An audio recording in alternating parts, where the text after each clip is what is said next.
دوزخ پروردگار به میدان قیامت میارن که هر یک فرشته او توانایی و قوتش برابر تمام مخلوقایی که در روی دنیا خدا آفریده است قوت همه اینا دارن. ما از همون جهنم پروردگار به سوی تو پناه طلب میکنیم، از همون جهنمی که اذا القوا فيها سمعوا لها شهيقا وهي تفور تكاد تميز من الغيظ. جهنمی که وقتی دوزخی را به نزد او میارن، الله بیان میکنه در سوره ملک، در سوره تبارک که ما و شما میخوانیم، وقتی به نزد این میارن و از بالا وقتی که او را میپرتاین، پرتافتنش هم خدا در سوره الرحمن بیان میکند فیؤخذ بالنواصی والاقدام.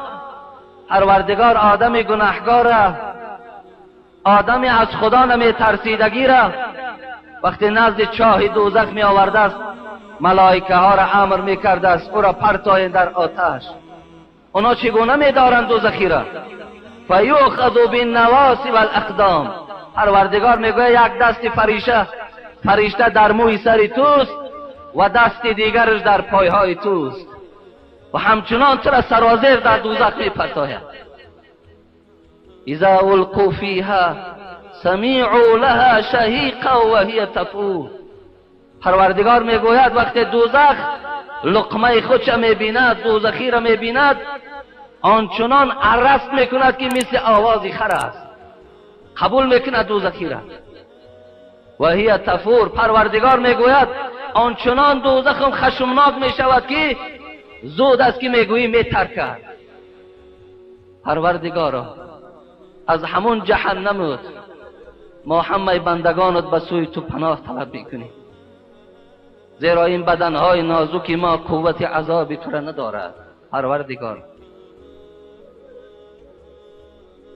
و نعوذ بک من عذاب جهنم و نعوذ بک من عذاب القبر. پروردگارا ما یک گروه بندگان تو به امید آمدیم که خدایا از عذاب قبرتن به سوی تو پناه طلب میکنیم. پروردگارا ما همگی عقیده داریم، ما همگی باوری داریم که جکش قبر حق است، سوال منکر و نکیر حق است. خدایا ما را از جکش قبر نجات بده.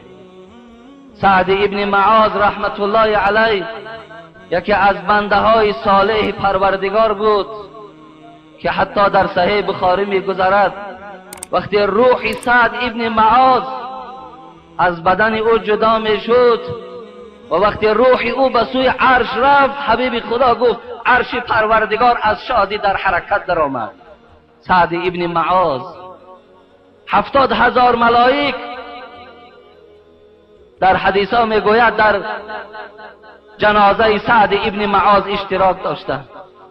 حبیب خدا میگوید یک روی مالچه سعد ابن معاذ از دنیا و آنچه در دنیاست بهتر بود. وقتی سعد ابن معاذ وارد قبرستان کردند، همین بنده صالح را وقتی وارد قبر کردند، حضرت جابر میگوید نگاه کردم حبیب خدا تسبیح ها را زیاد گفتن گرفت، از پس او تکبیر ها را روانه کردن گرفت. گفتم حبیب خدا راست هیچ قبر ده اینقدر راز نمی ایستادی، اینقدر تسبیح و تکبیر نمی گفتی، چه حالت شد؟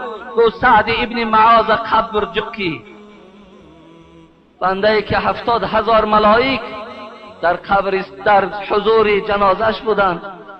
عرش پروردگار به آمدن روح سعد ابن معاذ خرسند شد که سعد از دنیا گذشت، قبر سعد جکی. حبیب خدا گفت تا زمانی که قبر سعد نکشاد من تسبیح را قطع نکردم. پروردگارا ما را از جکش قبر نجات بده، ما را از فتنه های قبر پروردگارا نجات بده. همنشینان تو در زیر لحد خاک شدند، همنشینان تو در زیر لحد خاک شدند. چشم عبرت بکشا خواجه اگر انسانی، به سر قبر یکی رفتم و گفتم چونی؟ جامی میگوید یک برادرم از زیارت رفتم، به سر قبر یکی رفتم و گفتم چونی؟ گفت احوال چی پرسی که بیایی دانی؟ احوال چی بیان کنم تا اینجا نیای، تا داخل این نشوی؟ از حالی بیان کردن می شود. حبیب خدا وقتی میگوید من بچم ابراهیم 6 ماهه بود که از دنیا گذشت، ابراهیم 6 ماهه بود، فرزند ماریا قبطیه. وقتی در قبر میگذاشت عمر حکایه میکند حبیب خدا را دیدم بسیار گریه میکرد و ابراهیم بچه‌ش در لحد گذاشت و چی گفت؟ ای ابراهیم الحال منکر و نکیر تو را میپرسند رب تو کیست؟ بگو رب من الله است. از تو میپرسند 6 ماه کودک رب تو کیست؟ رب من الله است. دین تو چیست؟ بگو دین من اسلام است. اگر پرسند پیغمبر تو کیست؟ بگو پیغمبر من پدرم محمد صلی الله علیه و سلم است. پدرم محمد است. رسول اکرم میگوید وقتی پشت نگاه میکنم عمر مثل کودک گریه میکند. گفتم عمر سبب گریه در چیست؟ و ای حبیب خدا وقتی ابراهیم 6 ماهه را پرسند عمر هلاک میشود. 6 ماهه ابراهیم که پرسند حال عمر چی میشود؟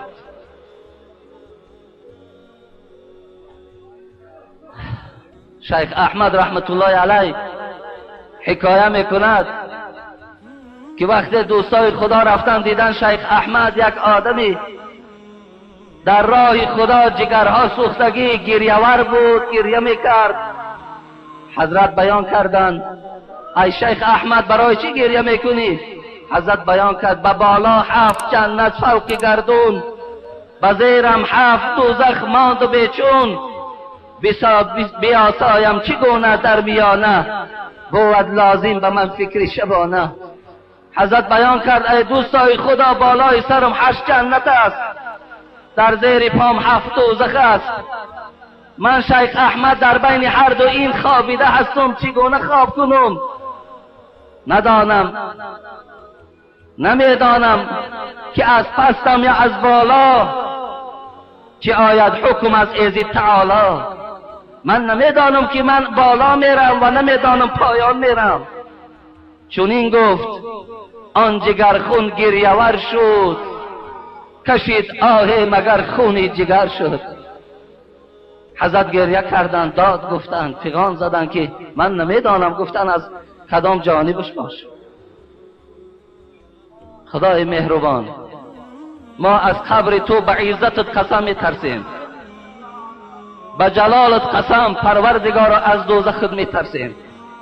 خدایا ما بندگان تو وارد دوزخ مگردان، ما را در فتنه و عذاب قبرت خدای روبرو مگردان. ساعت اجابت دعاست خدای مهربان. زمانی که ما وارد قبر شویم قبر ما را بر روضه از روضه های جنتت مبدل بگردان. خدایا ما را استقبال خوب بگیر، اگر چنده که ما گناهگار هستیم به عمل ما نظر نکن الله، به رحمت خودت نظر کن پروردگارا. را زدم چاو. حضرت گفتن همون قبر و همون تابوتی که بنده ها را به سوی قبر میبرند همونها برای من سبب شد و این سلطنت و این تخت من ترک ساختن. خدایا ما را از عذاب قبر نجات بده. و من فتنة المسیح الدجال و من فتنة المحیاء والممات آمین یا رب العالمین.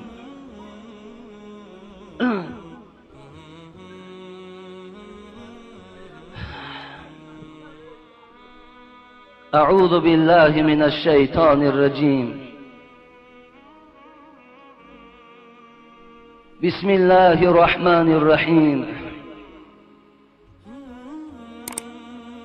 وسيق الذين اتقوا ربهم إلى الجنة زمرا حتى إذا جاءوها وفتحت أبوابها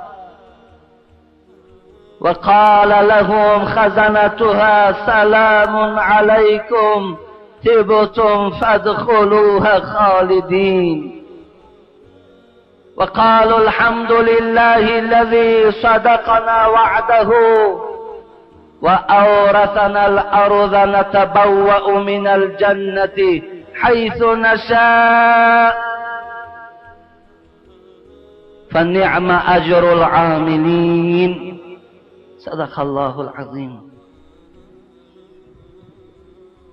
آیت مبارکه‌ای که تلاوت کردم از سوره مبارکه زمر بود، آیت‌های 72 و 73 او دلالت به سوی بزرگی جنت میکند. برادرای عزیز و گرامی، موضوعی که امروز داریم موضوع جنت است، موضوع نعمت‌های جنت است.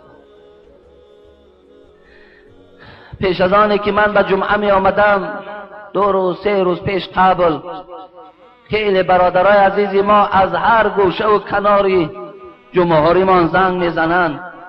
برادر عزیز حاجی این جمعه میگویند درباره جنت صحبت است. بله برادر عزیز، این جمعه درباره جنت صحبت است. حضرت دعا کنین که خدا ما را اهل جنت گرداند. همگی برادرای عزیز امروز الحمدلله که بنده های خدا جنت میخواهند، نعمت جنت را میخواهند. من میخواستم پیش از آنه که جنت را برای شما اگرچنده که وصف او با زبان ما کرده نمی شود و جایم داده نمی شود، به هر حالم که باشد با آن علم ناکفایه‌ای که خدا برای من نصیب کرده است و در زیر تحلیل این آیت قرآن از مفسرای گرام من به شما بیان می سازم. پیش از آن میخواستم یک منظره که بین ملائکه ها و بین پروردگار از این مجلس ما بعد ختم این جمعه انجام می‌یابد، میخواستم این مشورتی و این صحبت ملائکه ها را با پروردگار که مطابق این موضوع ما و شماست بیان نماید. عن ابي هريره رضي الله تعالى عنه قال قال رسول الله صلى الله عليه وسلم ان لله ملائكة يطوفون في الطرق يلتمسون اهل الذكر فاذا وجدوا قوما يذكرون الله تنادوا هلموا الى حاجتكم فيحفونهم بأجنحتهم الى السماء الدنيا. پروردگار لشکرهای دارد که نام او ملائکه است. و ما یعلم جنود ربک الا هو. پروردگار میگوید آن مقدار ملائکه آفریدم که هیچ کس عدد اونها را نمیداند. لشکرهای پروردگارند. هر چیزی که پروردگار امرشان میکند اجرا میکنند و در درگاه پروردگار نافرمانی نمیکنند. حبیب خدا گفت وقتی بنده های خدا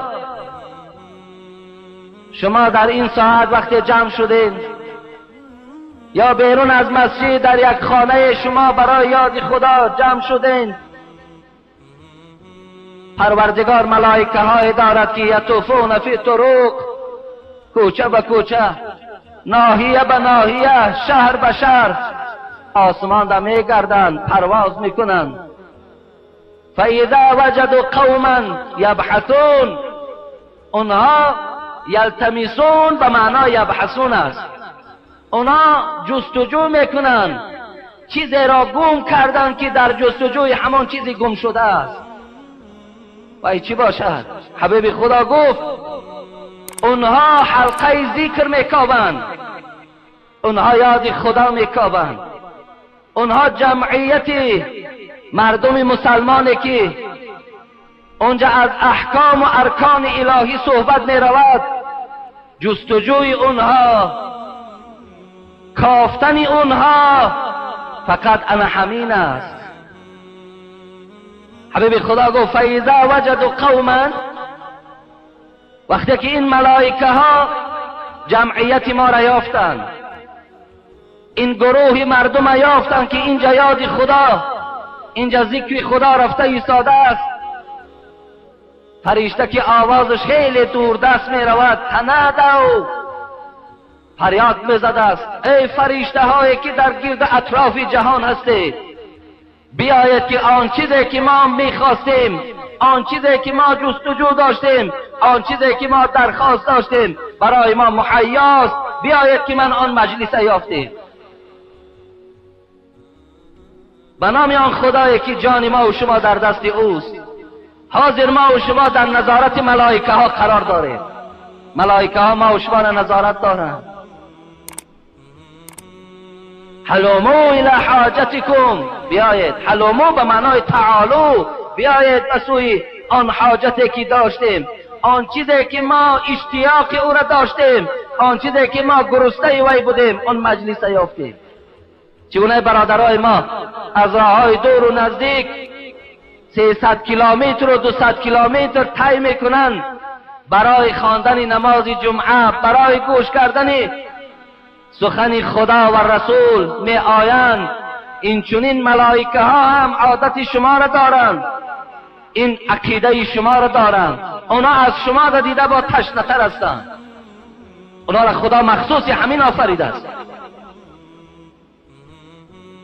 حلومو الی حاجتکم فیحفونهم باجنحتهم الی السماء الدنیا.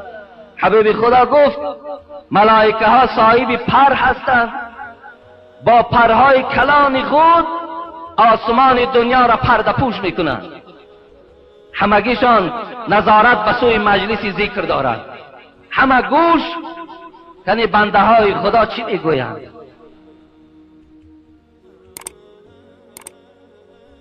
فاذا تفرقوا وعرجوا وسعدوا الى السماء، ساعت 1 می شود، ما صحبت انجام می دهیم. بعد انجام ما و شما این مقدار ملائکه که عددش خدا می داند همگیش می گوید جدا می شوند و همه به یک طرف سمت حرکت می کنند که به سوی چی است؟ به سوی آسمان است. همگیش می روند. فیسألهم الله تعالی و هو اعلم من این جئتم. خداوند وقتی که این فرشته ها را میبیند، حالا که میداند که اینا از کجا آمدند، لیکن پروردگار از این جمعیت ملائک میپرسیده است، همون ملائکه هایی که ما و شما را نظارت کردند، صحبت ما و شما را گوش انداختند، از صحبت ما و شما لذت بردند، از دلهای سرشار پر از ایمان شما لذت بردند، به نزد پروردگار می روند و خداوند از اونا می پرسد از کجا آمده؟ جئنا من عند عبادک فی الارض. ای پروردگار ما می دانیم که ذات تو می داند، لیکن سوال که شد جواب ما این است، ما از نزد بندگان تو که در یاد تو بودن از نزد اونها آمدیم. جئنا من عند عبادک فی الارض، همون بندگانی که این ساعت منتظر بودن، تشنه و گرسنه این ساعت بودن، از همان مجلس آمدیم.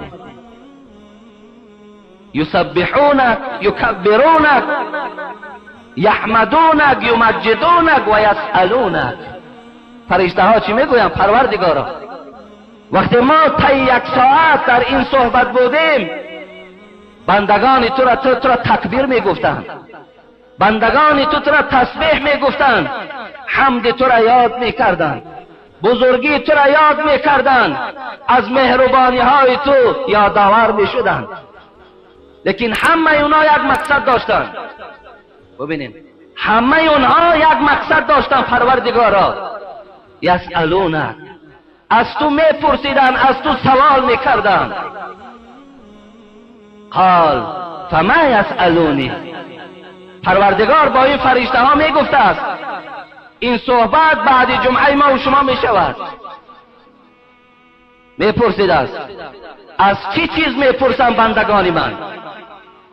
وقتی اونها ادای نماز کردن، عشق محبت به سوی ذات من دارند، تکبیر و تسبیح مرا میگویند، خواستی اونها چیست؟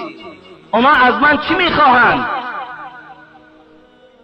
فیقولون یسألونک الجنه، پروردگارا ما شاهدی میدهیم، قسم به بزرگیت که همش جنت میخواستن، همش جنت میخواهند.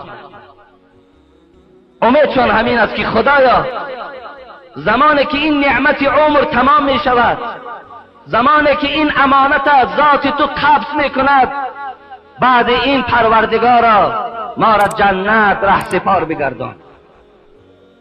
اینا همون میخواهند. قال و هل رعوها، پروردگار چی میگفته است؟ ای جمعیت ملائک، آیا اونها جنت دیدن که در طلب جنتن؟ پروردگار ببین آیا جنت دیدن؟ قال لا والله یا رب ما رعوها، ملائکه میگفتن قسم به بزرگیت پروردگارا اون بندگانی که در اون مسجد نشسته بودن، قسم به بزرگیت یگان تا او جنت دیدگی نیست، هیچ کدامش جنت ندیدن. پروردگار چی میگفته است؟ فکیف لو رعوها، ای جمعیت ملائک چی میشده باشد اگر اونها جنت بینن؟ چی میشود اگر اونها جنت میدیدن؟ ای جمعیت ملائک اونها خودشون چه تصور میکردن؟ یقولون لو رعوها، پروردگارا ذات تو میداند که اگر اینها جنت میدیدن اینها چگونه خودشان در دنیا تصور میکردن. لیکن ما پروردگار برای تو شاهدی میدهیم که اگر اینها جنت ببینن اگر چی میشود؟ اشد علیها حرصا و اشد لها طلبا و اشد فیها. ملائکه میگفتند اگر اینها پروردگارا جنت تو را میدیدن، قسم به بزرگیت که اشد لها حرصا، اینا بینهایت حرص، بینهایت طمع به سوی جنت تو پیدا میکردن. و اگر اینها جنت تو را میدیدن، اشد لها طلبا، اینا همگیش طلبگار جنت تو میشدن. پروردگار چی میگفته است؟ برادرای عزیز و گرامی، من خوشحال هستم به نام الله را امیدوار میکند از آن چیزی که این آمدگی های ما و شما بیهوده نمی شود. این است که پروردگار در جمع این ملائک که عدد او نامعلوم است اعلان میکند اشهدوکم انی قد غفرت لهم. همه شاهد میگیرم ای جمعیت ملائک، قسم به بزرگیم همون جمعیت همگیش مغفرت گناه کردم، همش مغفرت گناه کردم. و شما را شاهد میگیرم قسم به بزرگ جیب کردانیدم. الحمدلله، الحمدلله که این ذوق ما، این اشتیاق ما، این خواهش ما به سوی جنت که هست، پروردگار ما را ناامید نکردانید. پروردگار ما را از این امیدوار گردانید که بندگان من مادام شما ذوق دارین، شوق دارین، من برای شما جنت را واجب گردانیدم. پروردگارا ما بندگان تو امید داریم. اگر چنده که سهو و لغزش ما خیلی بینیم. خدایا از اون جنت پر نعمتت ما را برخوردار بگردان. پس از این صحبت ملائک با پروردگار ما به خلاصه آمدیم که در اصل همگیمان طلبگار جنت هستیم، جنتی پر ناز و پر نعمت. و الحمدلله که خداوند موافق که همون نیت هایی که ما داریم الله ما و شما را البته با نصیب میگرداند و بندگانش رحیم است و بندگانش پروردگار مهربان است. الجنت اقرب الیکم، حبیب خدا میگوید جنت اقرب الیکم من شراک النعل و النار مثل ذلك. جنت بنده های خدا، پروردگار میگوید بنده های خدا جنت به سوی شما نزدیک است از تسمه های پتینکه هاتان دیده به شما نزدیک است. و النار مثل ذلك، و دوزخ هم به شما مثل همون تسمه های پتینکه هاتان به شما نزدیک است. ابن جوزی رحمت الله علیه در زیر این حدیث میگوید مراد از این حدیثه که جنت به سوی شما از بندهای کفش هاتان دیده به شما نزدیک است، به معنای اوست که شما با نیت صحیح خود، با عملهای خدا ترسی خود البته جنت نائل میشوید. برادر عزیز و گرامی، خداوند در سوره نازعات سببهای بهشتی شدن ما و شما را میفهماند که کدام عمل ما سبب میشود و ما جنت میرویم. بسیار مهم است، بسیار توجه داشته باشین که تا حال من برای شما جنت را که فیها عین ما رأت ولا اذن سمعت ولا خطر على قلب بشر. تا حال من جنت برای شما هیچ نعمتی او را برای شما بیان نکردم.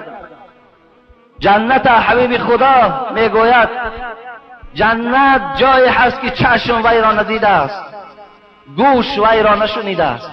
حتی شما اگر بدیلتان تصور کنین موضع های جنت، حتی بدیل تصور کردش نمیشود میگوید.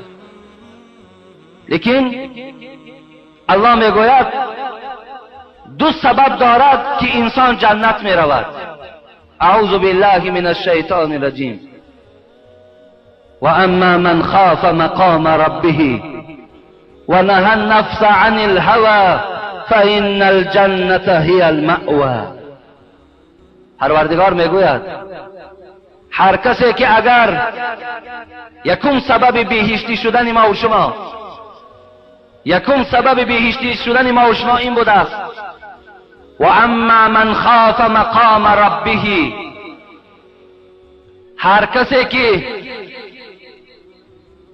در پیشگاه پروردگار ایستادن خود یاد میکند و ترس او را فرا میگیرد، یک سبب وارد شدن جنت انا همین است که وقتی که اگر انسان با پررگی از پروردگارش میترسد، در پیشگاه پروردگار ایستادن خود خیلی با هیبت تصور میکند که آیا پروردگار مرا همچو بنده مؤمن قبول کرده است یا نکرده است؟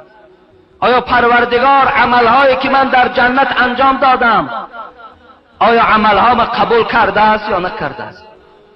آیا پروردگار با صفت رحیمی و رحمانی مرا پیشواز میگیرد یا با صفت قهاری و جباری؟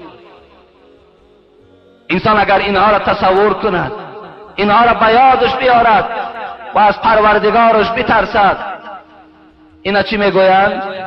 اینا میگویند ترس خدا و اینا میگویند که ای بنده خدا جنت برای تو واجب میشود وقتی که اگر تو با پررگی از پروردگارت میترسی.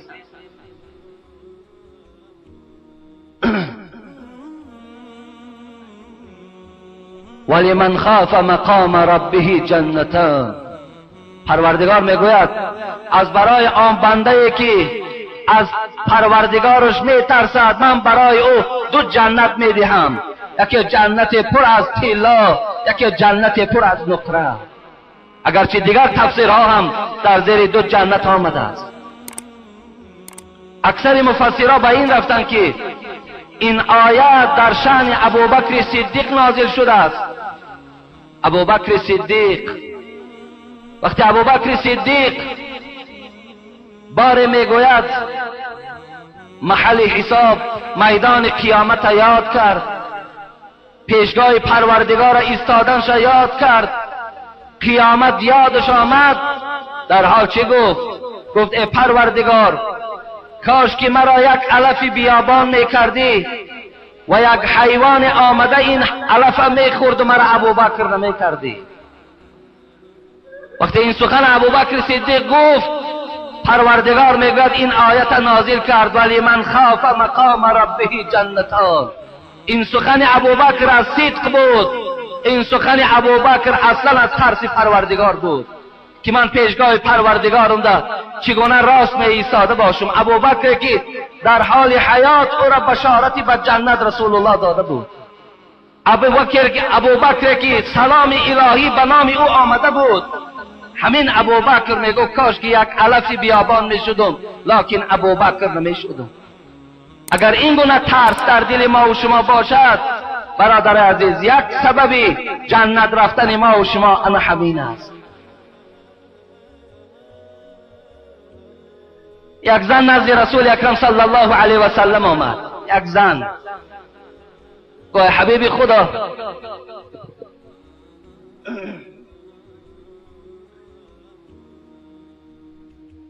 زمانی که من یک حدیثی تو را شنیدم شوهر کردن را ترک ساختم. حبیب خدا گفتن چی حدیث بود؟ چی شنیدی؟ برای چی از این نعمت شوهر دست میکشی؟ شوهر بسیار نعمتی خوب است. پروردگار زنی شوهردار و مردی زندار را دوست می‌دارد. و حبیب خدا گفتن بدترین جوان پیسر و بدترین جوان دختر آن جوان پیسر و جوان دختری هست که شوهر نمیکنند، زن نمیگیرند. چرا تو دست میکشی؟ حضرت گفتن آخر شما گفتین اذا نظرت علیها سرتک. ای حبیب خدا شما گفتین بهترین زن همان زن به حساب می رود که وقتی اگر شوهر در جمال او نگاه کند، از تبسم زن، از معامله زیبای زن، از چشمهای پر از مهری به شوهر داشتگی، وقتی شوهر که خوشحال می شود این زن بهترین زن است. پس حبیب خدا یکی مبادا یگان روز این شوهر به من نظر کند و از این چهره من خوشحال نشود، از این چهره من ناراحت شود، پس من بدترین زن هستم و من در پیشگاه پروردگارم قدر و شرف خود گم میکنم. تصور کنید برادر عزیز بگید با یک نظر کردن که حبیب خدا گو وقتی شوهر در جمال زن نگاه کند و زن با یک تبسم شوهر خدا استقبال گیرد، چهرش خندان کند، تروشی و قواق روی خدا دور کند، حبیب خدا گفتن بهترین زن تو هستی. و این زن از این ترسید که مبادا یگان روز از جمال من این شوهر من راحت نکند. برادر عزیز و گرامی بیاین مقایسه کنین با آن زنهایی که شوهرها را با روی تروش و با قواق گراندگی پیشواز میگیرند. شما بیاین مقایسه کنین با آن مردهایی که نسبت زنهای خود نفرت و دشنام و قهر دارند. شما یک خدا ترسی این زن مقایسه کنین با این خیل نیت، با این خیل عمل، بیشک این زن جنتی است. برادر عزیز، زنای ما و شما من همه را در نظر ندارم، زیرا ما زنها را بسیار حرمت میکنیم، زیرا همه پیغمبرها از زنها به دنیا آمدند. زن مادر است. زن بهترین نعمت در روی دنیاست. حتی رسول اکرم اکمل المؤمنین احسانا ایمانا احسنهم خلقا و خیارکم خیارکم لنسائهم گفت ای مردها بهترین شما همان مردی هست که اگر با زن خود بهترین زندگی را داشته باشد، زنش حرمت کند، با قدر زنش رسد، با زن خود گویم که دست به دست سلام کند، چهره خندان باشد، با او در لب یک دسترخوان نشسته خوراک خورد. این بهترین مرد است. لیکن این سخن زنه که اگر مبادا یگان روز شوهر من از چهره من ناآرام شود، من در پیشگاه خدا چی جواب میگویم؟ امروز از روی شکایت هایی که به من می آید من همین مقایسه کردنی هستم که امروز زنهای ما میدانم که از حساب نادانی است، از حساب آن است که سخن خدا و رسول به گوش اونا نرسیده است، و الا اونها البته هیچ وقت به احترامی نسبت شوهرها نمیکنند. امروز زنهای ما و شما فقط ترس خدا را در 4 کلمه پختن به مزار بردن میدانند، یا یک شیر برنج یا یک آتله پخته و در همسایه دادن میدانند، یا رفته مزار حضرت سلطان یا برق زیارت کردن برای خود همین ترس خدا میدانند. مادرای عزیز و خواهرای عزیز، اگر مبادای منبت صدای من به گوش شما رساند، همین شوهرهایی که در خانه شما هست منزلت و بزرگیشان به نام خدا از حضرت امیرجانم سلطانم برقم از همه اینا دیده در پیش تو منزلت و بزرگی این بلند است. این منزلتش بزرگ است. تو آن کلمه هایی که زیبایی که میپذی و من میدانم به نیت خوب میپذی، تو به اخلاص میپذی، لیکن همونا را در پیش همین بزرگوار که شوهری توست گذار همین خورد در حق دعا کند، انشاءالله تو بیشک جنتی. یا شیر برنج یا دیگر نوع خوراکی نباشد، تو برای شوهرت مهیا کن، انشاءالله مزار تو همینن، بزرگوار تو همین شوهرهاست. در مردم ما و شما تاجیک یک مثل است، آبی نزد دری میگن آبی در لایاوه، مقصد آبی نزد در لایاوه، مقصد آن چیزایی که در پیش ماست، آن کسانی که در پیش ماست اونا قدر ندارند، دورتری او قدر دارد. لیکن مادر عزیز جنت تو در پیشت است، همون شوهرت است. تو هیچ جا نرو، یگان جا طی نکن، فقط دنبال همین بگیر، دعای همین بگیر، بیشک در روز قیامت به نام خدا همچون مادر سلامت میدی هم که تو در جنتی. من این از نام خدا و رسول برای تو گفته ایستادم. بعضی انسان ها عقیده دارن که یک حضرت برق زیارت کردن گویم که یک حج در نامه اعمالت نویسانده میشد، حالان که این هیچ اساسی ندارد. برادری عزیز، خواهری عزیز، مادری عزیز، شوهرت زیارت کن، شوهرت طواف کن، به قدر شوهرت برس. حضرت برق هم همین است، حضرت سلطان هم برای تو همین است. این بهترین نعمت برای توست. همون نوده هایی که یا همون آبی که تو از همون گورستان و مزارها برای شفا میاری، الان که اونا شفا نیستن، تو همون کرته چرکین شوهر تا بشو، آب همون را بنوش، برای تو شفا است. آب همون برای تو شفا است. همون سنگ های بی‌معنی که تو رفته با دستای نازکت اونا را زیارت میکنی و میماری، همون را در پشت شوهرت بمال، همچنان است که تو خانه کعبه را زیارت داری. این از حرمت شوهر، این از به قدر شوهر رسیدن.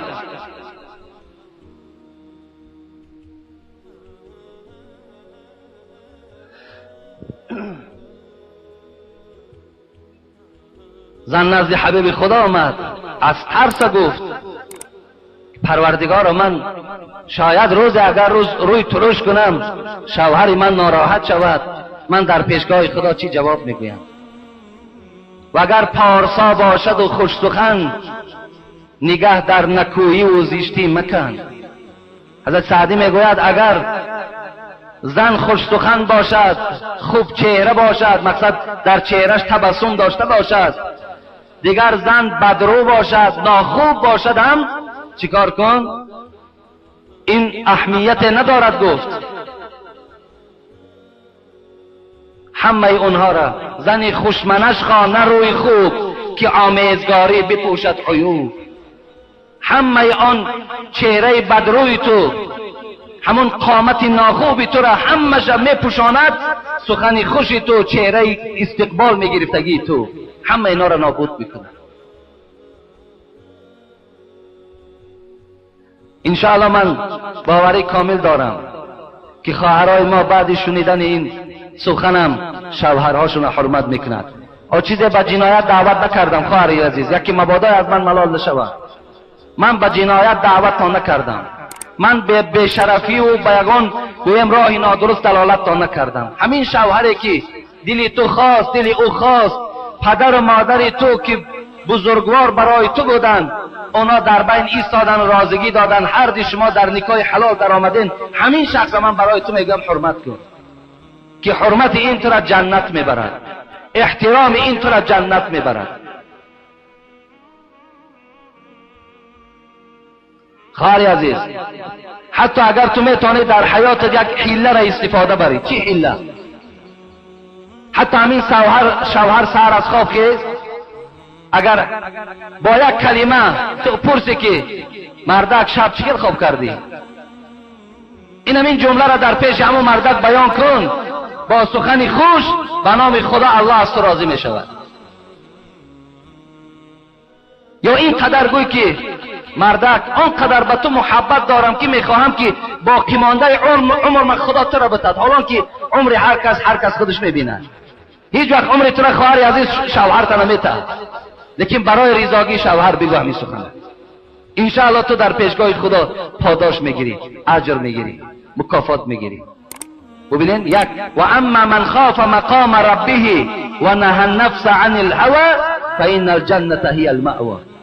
یک ترسیدن پروردگار یکم سببی که انسان وارد جنت میکند همین بود است که وقتی که آدم از خدا میترسد، از خدا به پررگی میترسد.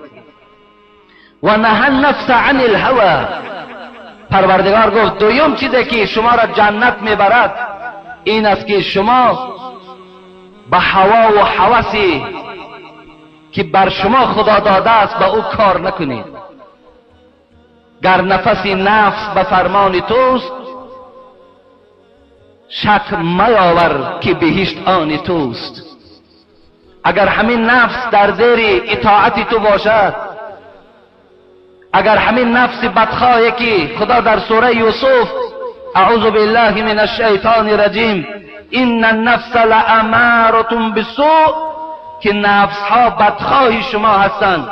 نفس اگر انسان بالای نفس سردار نباشد و نفس بالای او سردار باشد، یقینا داند که برادر عزیز و اسلامی دیگر تو هلاک شدگی هستی.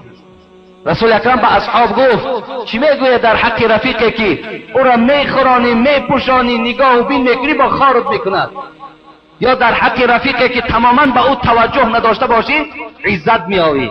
اصحاب حیران شدند، گفتن چیست؟ گفت همان نفس هایی که در کنار شما قرار دارند، همین نفسی که تو داری اگر تربیهش کردی خارت میکنه، اگر خارش کردی عزتت میبخشه. انا همین نفس، این نفس ها امروز زنا میخواهند، نفس ها بینمازی میخواهند، نفس ها فسق و فساد میخواهند.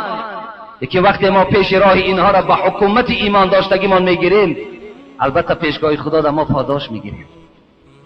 پس آمدیم به سر مقصد که جنت رفتن ما با دو سبب است، یکی ترس پروردگار، یکی آن خواهشی که نفس ما دارد او را اجرا نکردن انسان جنت میبرد.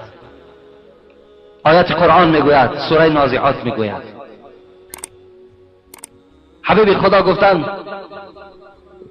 لیس فی الجنه لیس فی الجنه شیء مما فی الدنیا الا الاسماء.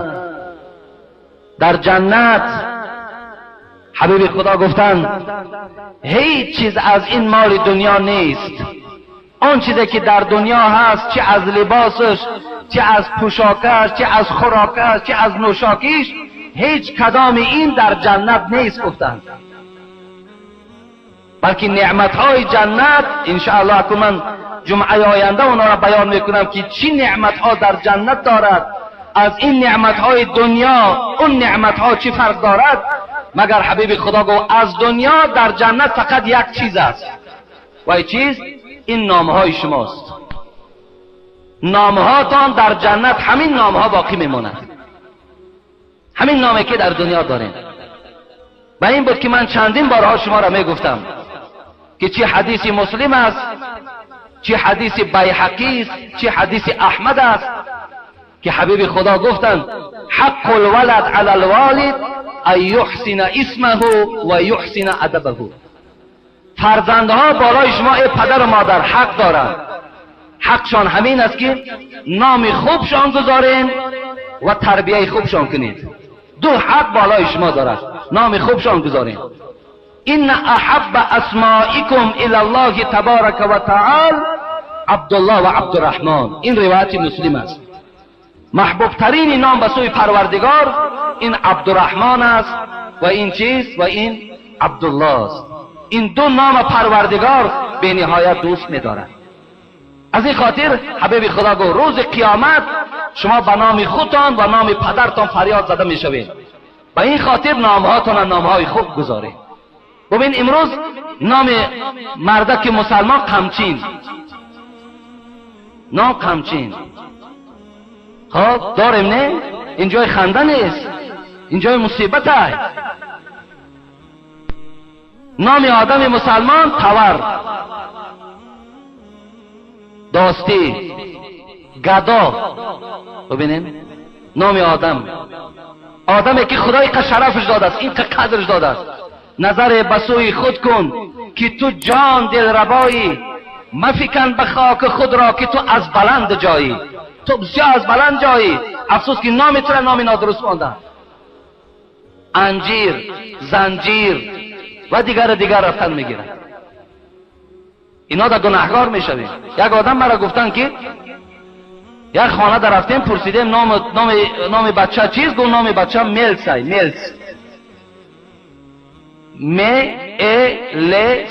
میلس. گفتم این چی معنی دارد؟ گفت این نامی همون 4 کسای مارکس، انگلیس، لنین، استالین. من محبتی به اینا که دارم حرفای اولش گرفتم، بچه من نامش گذاشتم. برادر عزیز تو چهاریا را دوست بدار، ابوبکر و عمر و عثمان و علی را دوست بدار. تو 4 فرشته مقرب جبرائیل، عزرائیل و میکائیل و اسرافیل را دوست بدار. تو 4 تکبیر میگویم خسر و خشتامند پدر و مادر تا دوست بدار. و تو نمیدانی که حبیب خدا گفت المرء مع من احب.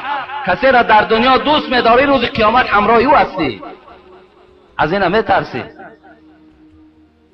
لا تصاحب الا مؤمن. حبیب خدا گفت رفیقی نکن، دوست ندار فقط آن کسی که مؤمن است، آن کسی ایمان دارد. پس ما باید چیکار کنیم؟ اکنون من دیگر مسئله را شرح نمیدهم، زیرا که باز من که عصبانی نیستم، الحمدلله من صحتم سلامت هستم، عصبانی نیستم.